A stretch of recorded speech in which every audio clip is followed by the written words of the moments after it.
Meus queridos irmãos, a paz do Senhor, gratos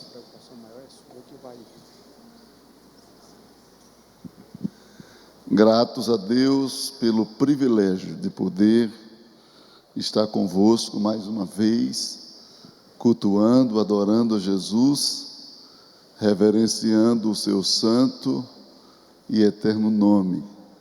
Quantos dos que estão aqui hoje estavam ontem? Vocês são corajosos, são valentes. Amém. Quero agradecer ao pastor Josué Brandão, o carinho, toda a assessoria dele, os irmãos que nos receberam, a recepção, a calorosa recepção da igreja, a forma como eles nos trataram esses dias. De coração, pastor, muito obrigado. Não sou digno, só fico na dívida de tentar chegar pertinho quando o senhor for lá, dessa tratativa que o senhor deu para nós, viu? A sua esposa, filha, filhos, a todo o ministério aqui, do Cristianismo Sem Fronteira, aos pastores que estou conhecendo hoje, conheci hoje pela primeira vez, estou vendo, aos demais diletos obreiros. E eu quero convidá-los para abrirem a Bíblia na segunda carta do apóstolo Paulo a Timóteo, capítulo de número 4.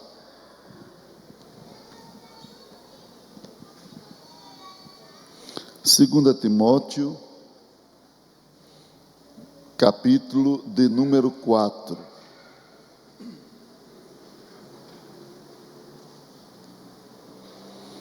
Eu quero ler apenas um versículo para nossa meditação. 2 Timóteo, capítulo 4, versículo de número 5. Diz assim, na versão Almeida, Revista Atualizada, diz: Tu, porém, se sóbrio em todas as coisas, suporta as aflições, faze o trabalho de um evangelista, cumpre cabalmente o teu ministério. Quantos dizem amém? Podeis sentar, queridos. Quero ministrar-lhes uma palavra esta noite, falando acerca da fidelidade ao chamado ministerial, a fidelidade do obreiro ao chamado ministerial. E pretendo mostrar aos irmãos algumas razões para se manter fiel ao seu chamado ministerial. E é interessante que nesse texto que acabamos de ler, Paulo, ele exorta, ele incentiva o seu filho ministerial, o jovem Timóteo, a permanecer firme no seu chamado, a não voltar, a não recuar, a não desistir, perseverar, ser persistente, porque ser chamado e atender é uma coisa, continuar preservando-se dentro dos critérios de uma chamada é outra realidade. Os desafios são grandes e é bom sabermos que nesse contexto Paulo está falando exatamente da fidelidade ao ministério, ao chamado ministerial. Ele diz: cumpre o teu ministério. Cumpre o teu ministério. Ele está falando da fidelidade. Seja fiel ao seu chamado. Seja fiel ao seu chamado ministerial. E é bom sabermos que a palavra fidelidade, ela tem origem etimológica na palavra hebraica emuna, que no grego se traduz também por pistes. Tanto uma quanto a outra significam certeza, lealdade, confiabilidade. Em Tito capítulo 2, versículo 10, Paulo diz: não defraudando, antes mostrando toda boa lealdade ou fidelidade, para que em tudo sejam ornamento da doutrina de Deus, nosso Salvador. Em outros textos bíblicos, a palavra fidelidade se traduz por fé. É por isso que quando estudamos a etimologia da palavra fé, também é pistes. Porque em alguns textos a palavra fé, ela é traduzida desse mesmo termo. Mas dependendo do contexto, mesmo que esteja na Bíblia, a palavra fé está se referindo na prática à fidelidade do crente. Como por exemplo, em Abacuque capítulo 2, versículo de número 4, o profeta ele diz: mas o justo, pela sua fé, viverá. Na realidade ele está tratando da fidelidade. O justo vive pela sua fidelidade. E dentre tantas, muitas outras virtudes que qualificam o obreiro como homem de Deus, uma das mais importantes dessas virtudes é a fidelidade ministerial.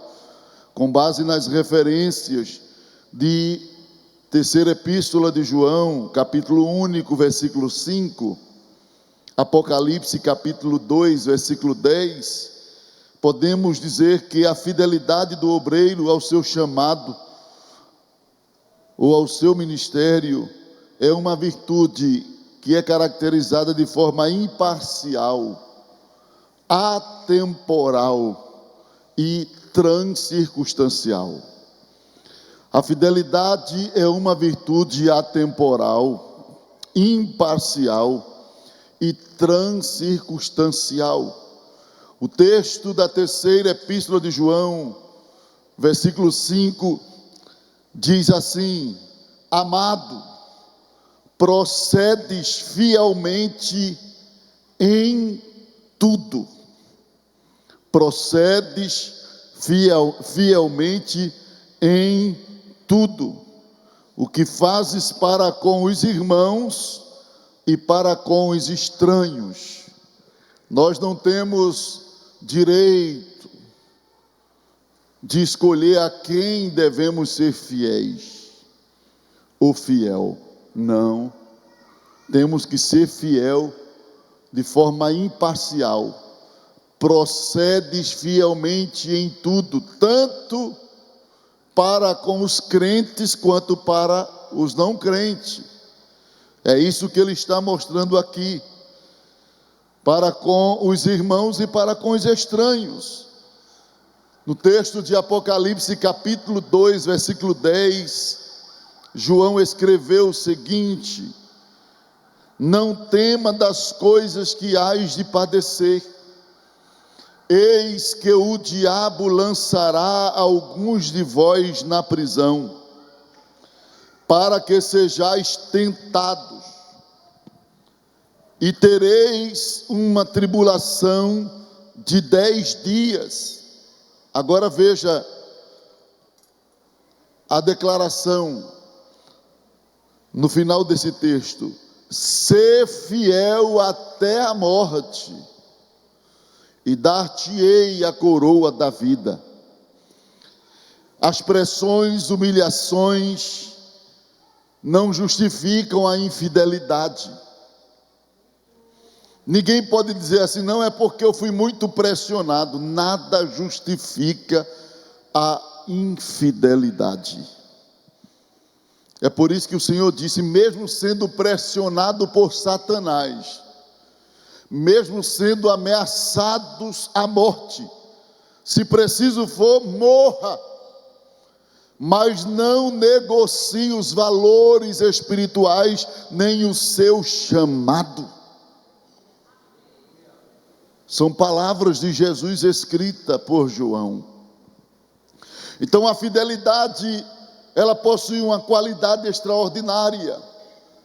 Ela deve se manifestar com imparcialidade em qualquer tempo que estejamos vivendo e transcircunstancialmente, independente das circunstâncias.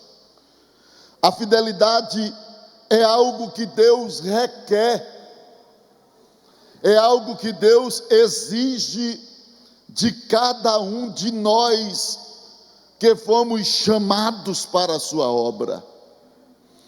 O texto de 1 Coríntios, capítulo 4, versículo de número 1 e o versículo de número 2 nos diz o seguinte: que os homens nos considerem como ministro de Cristo e despenseiro dos mistérios de Deus. Além disso, ele diz: requer-se nos despenseiro que cada um se ache fiel. Requer dele que cada um se ache fiel. Esse texto ele é tão rico em detalhes. Não temos tempo para falar dos detalhes, dos ruperetes, os remadores de segunda classe, das antigas navegações, aonde os ministros, obreiros são comparados àqueles navegadores. Mas eu não vou entrar mais em detalhe porque o meu norte aqui é outro, dado pelo Espírito Santo. Mas se tem uma coisa que a igreja ama, é obreiro fiel. A igreja não se empolga com a nossa eloquência, com a nossa habilidade, mas quando se trata de um obreiro fiel, se puder somar os dois, glória a Deus. Mas quando se trata de fidelidade, a igreja se sente amparada, segura. O obreiro, a obreira, aqueles que trabalham na obra do Senhor precisam prezar por esta qualidade, por esta virtude, a virtude da fidelidade. Deus não somente requer isso. A fidelidade é uma virtude que está inserida na relação de exigência do cartão de ingresso ao ministério. A Bíblia diz: da mesma sorte as mulheres sejam honestas, não maldizentes, sóbrias e fiéis em tudo. 1 Timóteo 3:11. Paulo está falando ali dos pré-requisitos que qualificam pessoas a ingressarem no ministério.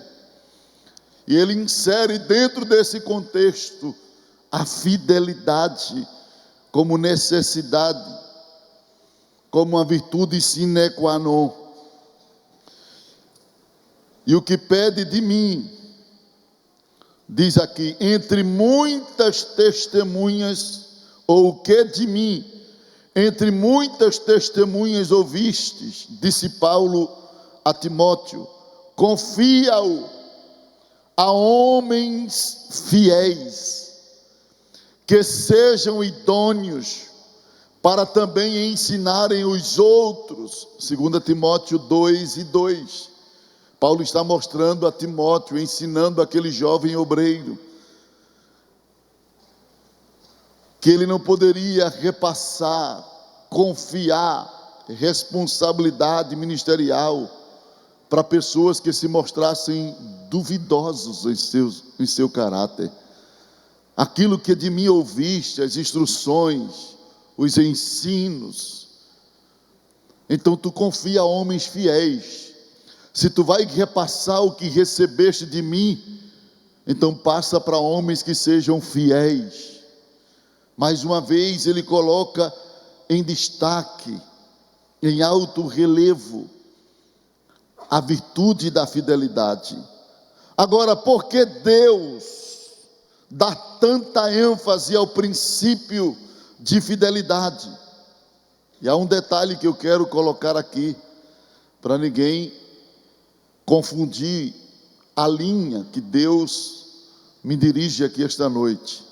E o detalhe é: não confunda fidelidade com infalibilidade. A gente precisa destacar isso aqui, porque quando se fala de fidelidade, há uma tendência naqueles que são mais novos na fé, achar que fidelidade é infalibilidade. E eu quero ser bem direto, claro. Infalibilidade é algo que Deus nunca exigiu de nós. Deus exige fidelidade.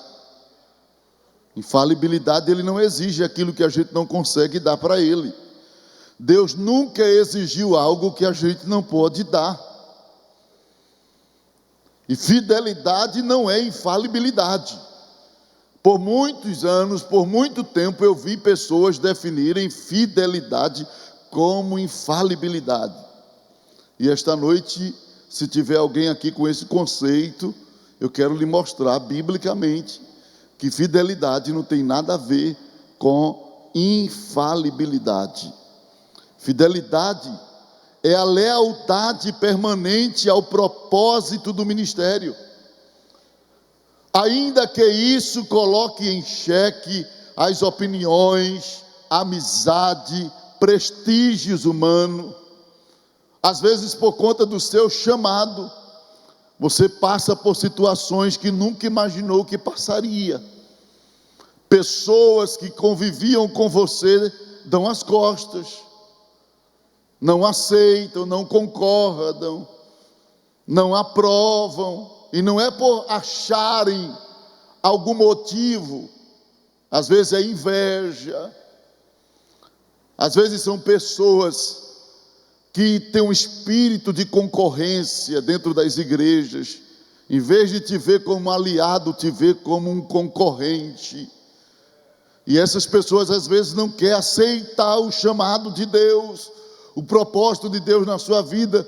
E para você seguir em frente no seu chamado, você vai cortar alguns vínculos, alguns laços. E a fidelidade ao chamado é isto. É você permanecer leal ao que Deus lhe mostrou, ao que Deus lhe propôs, colocando acima de qualquer vínculo, às vezes até familiar. Um homem chegou para Jesus e disse assim: mestre, deixe-me primeiro eu sepultar meu pai e minha mãe, que eu vou te seguir. Jesus disse: olha, deixa que os mortos sepultem os seus mortos, agora tu vem e segue-me. E às vezes, dependendo do contexto, que isso não é regra, você sacrifica até parentes, relacionamentos com parentes, com pessoas tão próximas que cresceram com você, tudo para poder atender ao chamado de Deus. Ser leal ao chamado, como Eliseu matou os bois, beijou o pai e a mãe, fez um churrasco com os amigos e foi seguir Elias. Você pensa que é fácil? A gente pensa que foi uma coisa tão rápida. Não, irmãos, ali demorou. Elias ficou ali, porque para matar boi não se mata rapidinho, tem todo um método, é lento, cuidado. Preparar churrasco não se prepara rapidinho, tem todo aquele cuidado. Então levou tempo, ele ali para se despedir, cortar os laços familiar, para atender aquele chamado de Deus. Então ser leal, ser fiel a Deus, fiel ao seu chamado. Muitas das vezes você abre mão até mesmo de sonhos, porque nem sempre os planos de Deus andam junto com os teus sonhos. Que silêncio profundo. É porque sua alma está mastigando a comida. Nem sempre o propósito de Deus está alinhado com os teus sonhos. Eu tinha muitos sonhos quando era jovem, de ser advogado, médico, e Deus não permitiu. Fui chamado cedo para o ministério, com 17 anos. Com 20 anos eu já pregava em várias regiões do Brasil. E as coisas começaram a acontecer cedo na minha vida, foi um desafio. Casei com 19 anos. Na minha vida foi tudo ligeiro, eu pensei que Jesus vinha logo eu jovenzinho ainda. Mas Deus me chamou cedo. Eu nasci na maternidade e fui criado na igreja. Vendo meu pai, meus irmãos, tudo pregar. Eu comecei a pregar ainda muito criancinha, nos engenhos. Eu não sou muito velho não, é porque lá onde eu morava era muito atrasado. Mas eu pregava na época do candeeiro. E não era aquele candeeiro de vela, era aquele candeeiro de pavio, onde a pessoa tossia mais do que pregava com a fumaça preta do querosene. Eu sou dessa época. Lá em casa, papai levou à risca a mensagem de Adão: multiplicai, enchei a terra. Hoje, eu tenho 15 irmãos vivos, todos eles ministros, com exceção de 2, porque quando mamãe casou com o papai, ele já era viúvo de 4 filhos, tinha 4 filhos, digo, e de mamãe, nasceu o que a gente chama lá de reca de menino, era tanto do menino dentro de casa, só na papinha de farinha, prova, dificuldades, passamos por muitas coisas. Os irmãos falando do culto nos lares, e eu lembrando ontem que o culto era lá em casa. Lá em casa era uma congregação.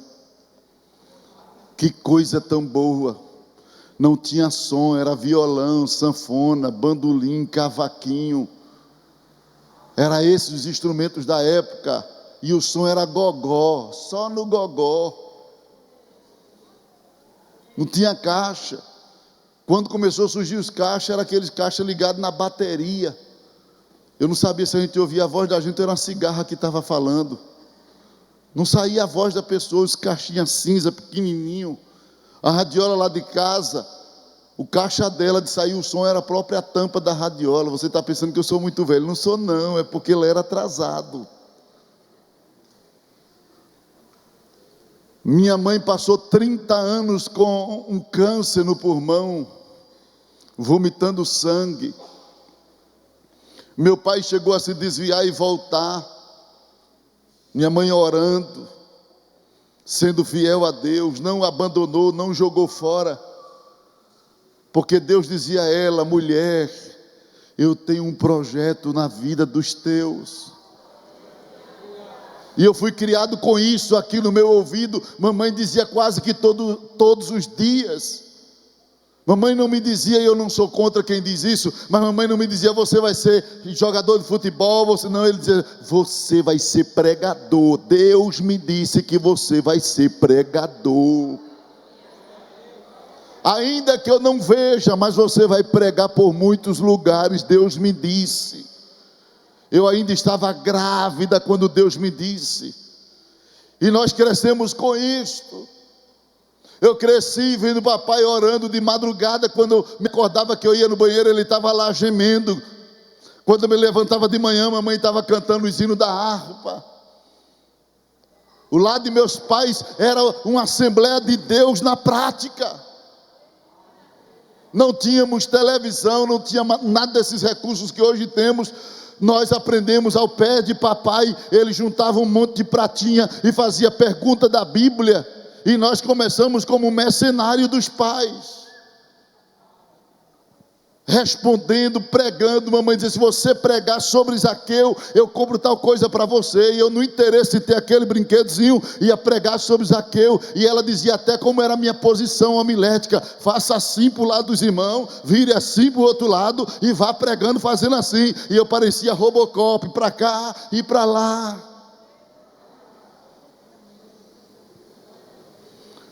Eu cresci em um ambiente de milagres.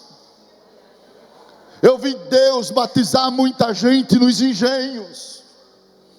Eu vi homens violentos virem acabar com o culto, com foice, com facão. E o presbítero José Júlio, que estava escalado com meu pai, disse: ninguém se mexe, fique aí, vamos orar, não abram a porta. E a gente orando dentro de uma casinha de taipa, e de repente ele dizia: abra a porta. Ele disse: abra a porta. Quando abriu a porta, ele começou a dar uma palavra, e aqueles 8 homens, aliás 12 homens, com faca, com foice, veio chorando, botou em cima da mesinha, e daqueles 12, 8 foi batizado com o Espírito Santo, irmão.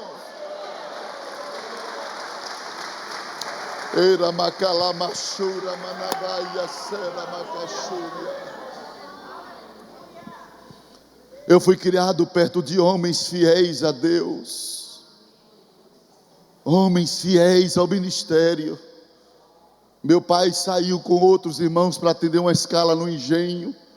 Na volta, que andávamos quilômetros a pé, 12, 10 quilômetros a pé. E na volta um dos obreiros caiu.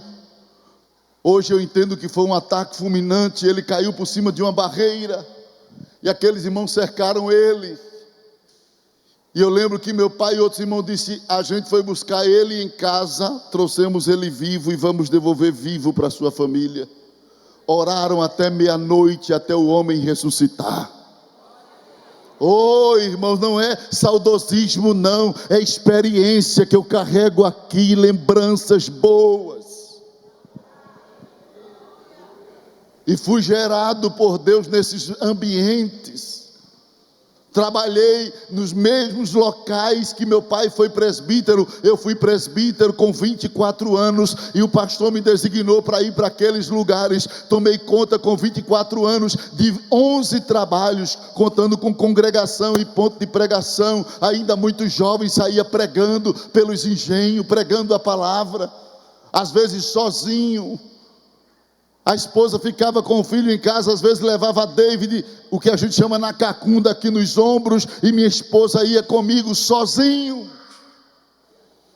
apenas com um pão, banana dentro da bolsa, para levar a palavra para 3 crentes que estavam lá, e na maioria das vezes cochilando, dormindo, debaixo de chuva, na escuridão, na luz do vagalume. Carrego essas histórias comigo, e eu vou trazer algo de Deus aqui para vocês. Mas eu preciso dizer a vocês que eu não estou aqui trazendo mensagens baseado no que outros viveram, apenas eu vivi essas coisas. São 24 anos tomando conta de igreja e eu vivi essas coisas. Vivi essas experiências. A primeira congregação que o pastor me colocou era uma congregação no engenho Várzea do Una. Quando eu fui, muito empolgado, jovem, cheguei lá, a igreja estava cheia, o que a gente chama de lotada. O pastor me apresentou. No outro dia era o dia do culto de doutrina. Eu fui lá com o meu sermonário, minha Bíblia. Quando eu cheguei lá, logo cedo dobrei o joelho, orei meia hora, levantei a cabeça para ver, não tinha chegado ninguém.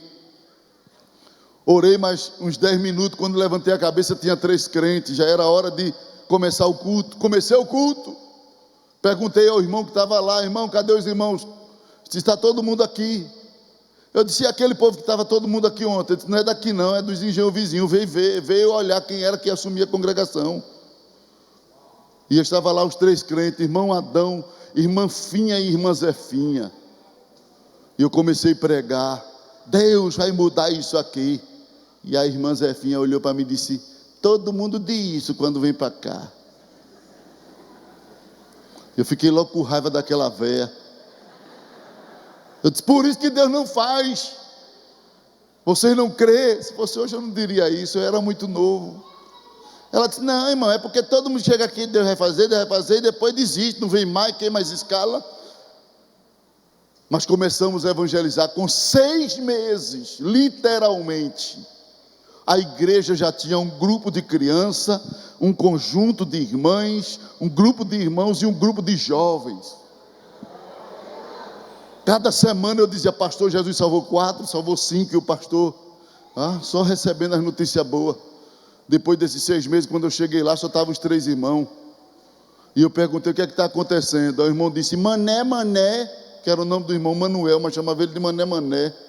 Mané, Mané fez uma viagem para a praia, levou os irmãos, e eles beberam, tomaram uma, e não quero ser mais crente não. Caiu tudinho. Eu fui para o pastor, eu fiquei pensando no pastor: meu Deus, como é que eu vou dizer ao pastor que a congregação caiu tudinho? Passei 6 meses dando notícia boa. Mas notícia ruim chega primeiro do que as boas.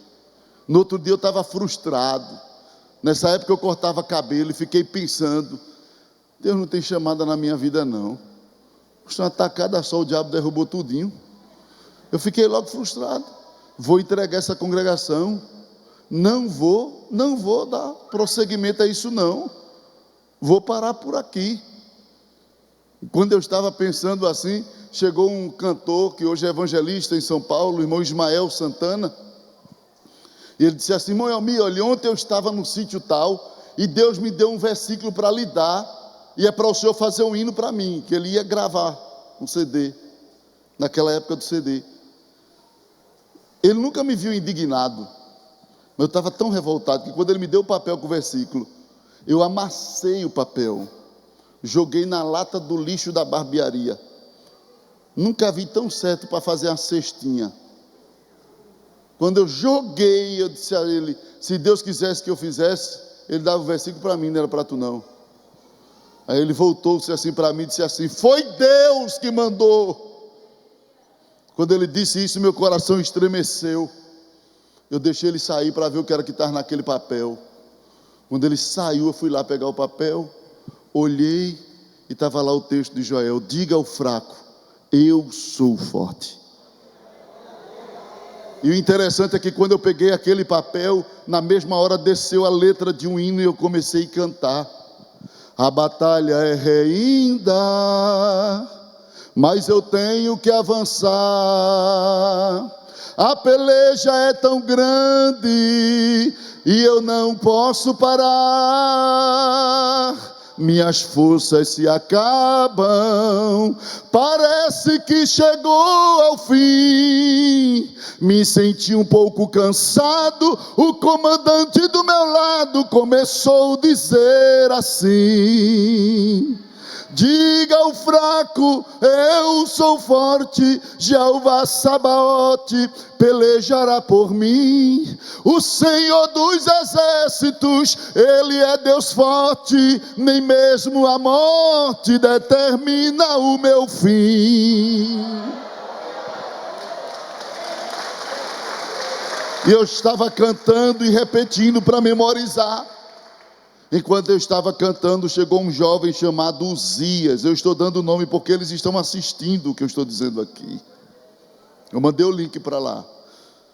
Chegou um jovem chamado Uzias. Uzias era um jovem da igreja muito tímido. Até para dar a paz do Senhor ele dava desconfiado. De tão tímido. E quando Uzias chegou na barbearia, ele olhou para mim e disse assim: mano, que hino é esse? Eu disse: é um hino que Deus está me dando agora. Aí ele disse assim: Deus me colocou no mistério do hino. Eu disse: que mistério de hino, Uzias? Ele disse: o senhor já fez a segunda estrofe desse hino? Eu disse: não. Aí ele disse: faça, porque eu vou cantar. Eu disse: que conversa é essa, Uzias? Acaba com isso, eu estou aqui tentando decorar a primeira e o refrão aqui. Tu vai cantar a segunda estrofe? Ele disse: faça, homem, escreva. Eu disse: então canta. Eu peguei o papel e fiquei esperando ele cantar. Ele disse: coloque aí. Não pense em parar, filho meu, estou contigo. Siga nesta caminhada, eu sou Deus, sou teu amigo. Lembra que das outras vezes do calabouço te tirei, dai ouvido à minha voz, sou poderoso na guerra e por ti pelejarei.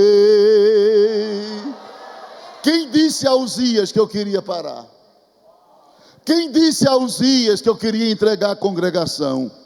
Mas Deus conta com a nossa fidelidade na obra.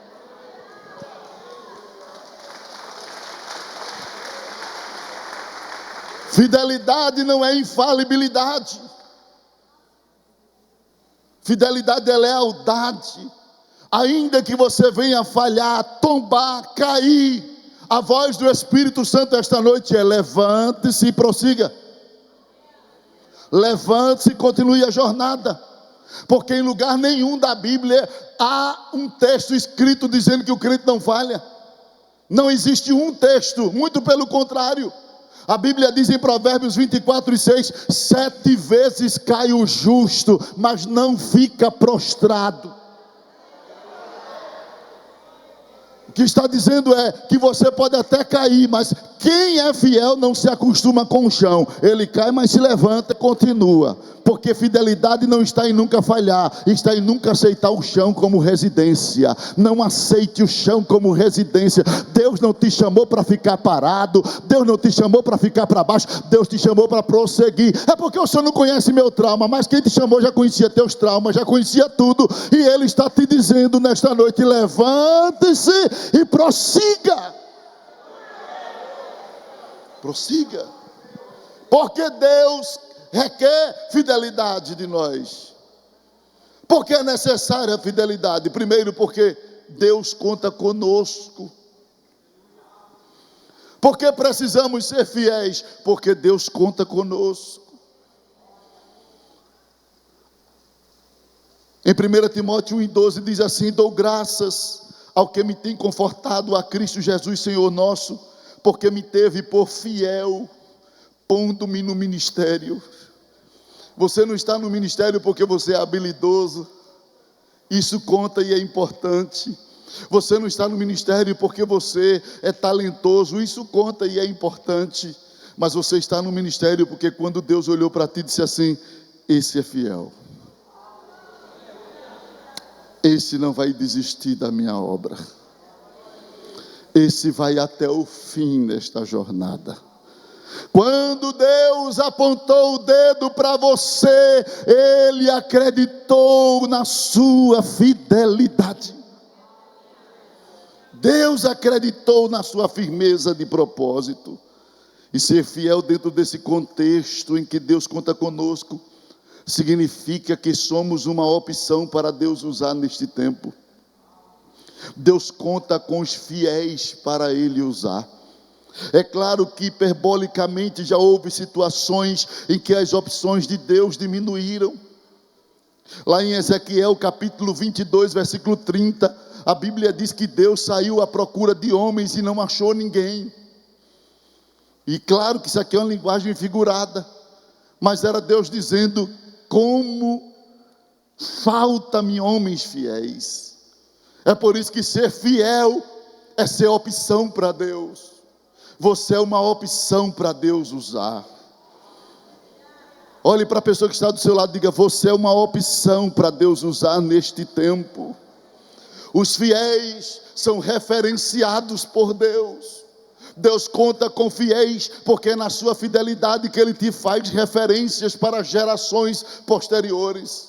A Bíblia diz isso em Número 12:7, Jó capítulo 1:8. Deus faz referência a Moisés, faz referência a Jó, por causa da fidelidade desses homens. Deus quer que sejamos fiéis em nossa dispensação, porque nós vamos passar como qualquer outra pessoa já passou, Pedro, Paulo, mas quando passarmos, a nossa história será usada pelo Espírito Santo para dar ânimo, incentivo às novas gerações que chegarão ao reino do Senhor. Deus quer te usar como referência para a geração presente e para as novas gerações. Deus conta com a nossa fidelidade. E porque Deus quer que sejamos fiéis, porque ser fiel é ser raridade. Em Salmo 101, versículo 6, e em Provérbios capítulo 20, versículo 6, diz assim: os meus olhos procurarão os fiéis da terra. Se procura é porque são poucos. Em Provérbios diz: cada qual entre os homens apregou a sua bondade, mas o homem fiel, quem o achará? A Bíblia mostra que fidelidade é algo tão raro, e Deus encontrar em você o princípio de fidelidade é ver em você uma joia. é ver você como joia, é ver você como ingrediente, componente de um tesouro que Ele tem aqui na terra. Já pensou Deus olhar e dizer: aquele é fiel, aquela ali é fiel a mim. Oh, irmãos, que coisa tão linda, Deus olhar e dizer: aquele é fiel. Raridade, ser fiel é ser raridade nessa dispensação. No Salmo 12, versículo 1, o texto diz: salva-nos, Senhor, porque faltam os homens benignos, porque são poucos fiéis entre os filhos dos homens. Jesus disse: quando porém vier o Filho do Homem, porventura achará fé na terra, ou achará homens fiéis? Veja que fidelidade é algo raro, é raridade, é algo de extremo valor. E Deus conta com pessoas fiéis. A fidelidade é uma das virtudes que será destacada juntamente com a bondade no bemar de Cristo. É interessante que quando estivermos diante do Senhor no bemar, no tribunal, para a avaliação das obras, Deus não vai dizer assim: entra, e eu não estou aqui dizendo que você não pode fazer isso, entra homem concursado, entra homem talentoso. Não, Ele vai dizer assim: homem bom e fiel, servo bom e fiel. Quando Ele fala de bom e fiel, é porque fidelidade é o compromisso que você assume naquelas responsabilidades que Deus lhe entregou. Quando Ele fala de bondade, fala da sua forma de tratar as pessoas. Deus está dizendo: você que soube tratar as pessoas e levou a sério aquilo que eu te entreguei, entra no reino. Fidelidade não pode trabalhar isolado de bondade, senão você vira um carrasco. Você tem que ser fiel, mas tem que ser bom. Bom e fiel. Nem a bondade pode andar sozinha, nem a fidelidade também. São irmãs gêmeas. É por isso que Ele diz: entra servo bom e fiel. Porque não há ministério fecundo, fértil na vida de quem é mau, trata mal as pessoas, se relaciona mal com as pessoas. Não. O ministério, ele só é fecundo quando você sabe tratar as pessoas bem e quando você leva a sério os compromissos que Deus te confiou. Aí Ele vai dizer: tu é bom e tu é fiel, entra no gozo do teu Senhor. Porque tem gente que é bruto, irmão, acha que o cargo que ele recebeu na igreja dá direito de humilhar as pessoas, de envergonhar pessoas, de rebaixar as pessoas. Deus te colocou e me colocou em certas posições para a gente ajudar pessoas. Amém? Ajudar pessoas. E não é clonar, não é querer que as pessoas sejam igual a você. Deus não te fez um projeto de clone, não. Deus quer que você trabalhe nas pessoas e desperte nela a habilidade dela, para elas darem o melhor naquilo que Deus confiar a ela. Ninguém vai ser igual a você. Porque para alguém ser igual a você, teria que passar nas mesmas provas que Deus te submeteu e sair dessas provas do mesmo jeito que você saiu. Ninguém vai ser igual a você. Para cada pessoa Deus tem uma prova diferente, uma luta diferente. Agora você, com o talento que tem, pode ajudar essas pessoas a usarem as suas habilidades da melhor forma no reino de Deus. Inspira pessoas. Inspire as pessoas. Sabe por que Deus quer que sejamos fiéis? Eu já estou caminhando para o fim. Esse aqui é o meu tempo, pastor? Isso aqui? É? Caminho para o fim. Porque Deus te quer fiel. Porque Ele conta contigo. Porque você é raridade. Agora tem uma coisa muito mais séria que eu vou lhe dizer agora. Porque outros dependem de ti. Sabe por que Deus exige fidelidade de mim? Sabe por que é que Deus exige fidelidade de ti? Porque outros dependem de ti para viver.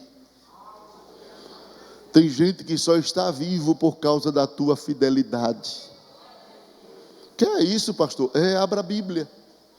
Lamentações, capítulo 4, versículo de número 20. Eu trouxe esse texto em duas versões. Almeida Revista Corrigida, e na NBVP, Nova Bíblia Viva Português. Diz assim a primeira versão: o respiro das nossas narinas, o ungido do Senhor foi preso nas suas covas. Dele dizíamos, debaixo da sua sombra viveremos entre as nações.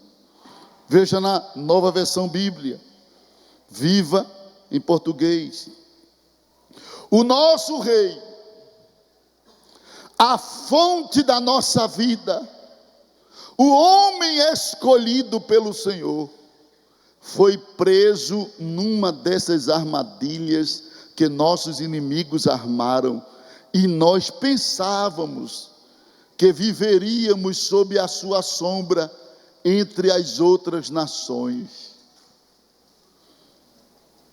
Sabe o que é que o povo está dizendo? Aquele que era a nossa respiração, aquele que servia de sombra para nós, caiu, parou, desistiu, foi capturado. E as nações lamentando. A nossa fidelidade a Deus serve como oxigênio e sombra para outras pessoas. Alguém está vivo por causa de sua fidelidade a Deus. Estamos proibidos de desistir. Outros dependem de nós. Deus nos criou para sermos servos fiéis.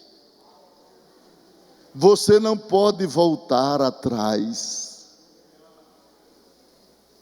Você não pode desistir do seu chamado.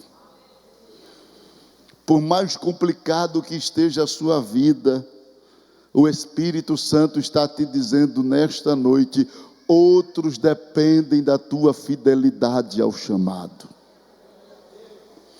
O povo disse: a respiração da nossa vida, aquele a quem pensávamos que viveríamos abrigados debaixo dele, foi capturado. Você não pode cair. Você não pode ser seduzido por Satanás. Você não pode se deixar ser capturado pelo diabo. Você não pode parar. Você não pode desistir.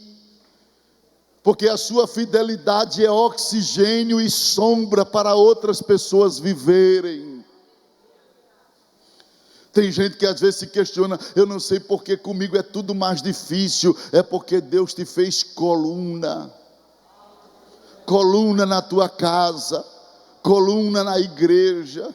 Tem gente que quando falta na igreja o pastor sofre, porque aquela pessoa é uma coluna que ajuda outros. Tem gente que quando não está no culto, a gente se preocupa porque fulano não veio. Não é que a gente não se preocupe pelos outros, é porque tem gente que desperta com mais velocidade a nossa preocupação. Porque são pessoas que servem como inspiração para outras pessoas. E o texto de Lamentação está dizendo: esperávamos viver debaixo da sua sombra. Tudo que você passou, tudo que você recebeu de Deus, você não recebeu apenas para você usufruir sozinho. Deus te deu para compartilhar, para partilhar com alguém, para dividir com alguém. Teu ministério, esse dom, essa habilidade, foi Deus quem te deu e outras pessoas dependem disso. Eu conversei com um pastor uma vez, eu estava conversando com ele na hora de uma janta assim, e contando experiências com Deus. E eu disse àquele pastor: qual é a sua experiência mais profunda que o senhor teve assim com Deus? E ele disse assim: irmão Elmir, teve uma vez que eu estava tão enfermo, um problema tão sério na minha coluna, que eu já estava me entregando. E eu disse a Deus, me deitei assim no piso do meu quarto. Eu disse assim: Deus, se tu quiser cancelar todas as promessas que tu fizeste para mim, para eu poder estar contigo, eu concordo. Cancela, Senhor, porque eu não estou aguentando mais essa dor, essa enfermidade. E disse-me aquele pastor que de repente apareceu uns pezinhos brancos no teto e foi descendo, e diante dele se posicionou um varão todo de branco. Pegou ele pelo ombro e girou, e ele disse que quando aquele varão girou, ele subiu. E quando ele subiu, ele se deparou com os portais celestes, e de repente chegou um outro ser todo de branco, e aquele que levou ele disse: ele pediu cancelamento das promessas para estar aqui. E aquele anjo que veio trouxe um livro dourado e disse: só um momento. Aí abriu, ele disse que na visão passou uma página e disse: pela fidelidade ele pode entrar. Pela vida de compromisso ele pode entrar. Quando virou uma terceira página, disse assim: eita, pode entrar não. Ao anjo que estava com ele disse: por que não pode? Ele disse: porque ainda falta cumprir algumas promessas. Aí ele disse assim: mas foi por conta disso que eu fui buscá-lo, porque ele pediu cancelamento. Ele disse: mas a promessa de outros depende da promessa dele.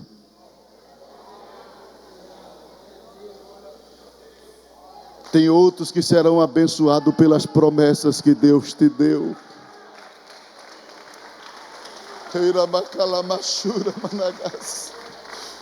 Às vezes você na dor diz: Senhor, tá bom, mas Deus está dizendo: outros dependem daquilo que eu prometi a você. Você não termina enquanto outros não derem continuidade, porque é um encaixe de Deus na tua história. Um vai e outro entra na batalha, e a tua promessa ajuda outros a entrarem. Outros dependem de você. Outros dependem de você. A promessa de Deus sempre foi assim.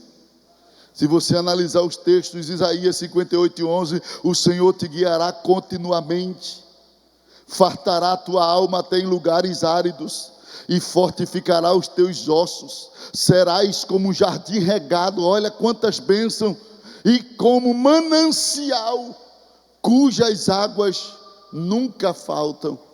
Deus não está te enchendo como manancial para você mesmo, é outros que vão te procurar para se dessedentar. Deus te enche para você servir a outros. O texto de Ezequiel diz: no monte alto de Israel plantarei, e produzirá ramos, dará frutos, e se fará um cedro excelente. Debaixo dele habitarão animais de toda sorte, e à sombra dos seus ramos se aninharão aves de todas as espécies. A Deus dizendo: eu vou te plantar, eu vou te fazer crescer. Para que, Deus? Para que as aves encontrem abrigo, alimento em ti. Deus não está te abençoando para ti mesmo. Não, Deus não tem bênção privada, não é só sua, não, é para ser compartilhado. A única bênção privada na Bíblia é o cônjuge. Fora isso, irmãos, o restante é para ser compartilhado. Nem teus filhos é para você mesmo, é de Deus, é herança do Senhor, é de Deus e é para Deus. Tudo que Deus te dá é para ser compartilhado, tudo. Agora percebam que no texto de Ezequiel, ele diz que você tem que dar fruto e sombra para toda espécie de aves. Porque tem gente que só quer abrigar canário, pomba. Lembra que o urubu vai para lá também. Tem que lembrar que quando Deus te abençoar, quem vai se aproximar de tu não é só pomba não, é pomba e corvo. Pomba e corvo faz parte da tua história. Mas Deus vai mandar corvo? Se ele vem mandado por Deus, não tenha medo dele não. Ele tem um instinto que tem vontade de te comer, mas ele não vai te comer não. Tem gente que fica com medo do corvo. Mas só que quando o corvo ele vem por ordem de Deus, dá tudo certo. Quando o corvo foi para a arca de Noé, irmãos, Noé não só levou pomba não, levou corvo também.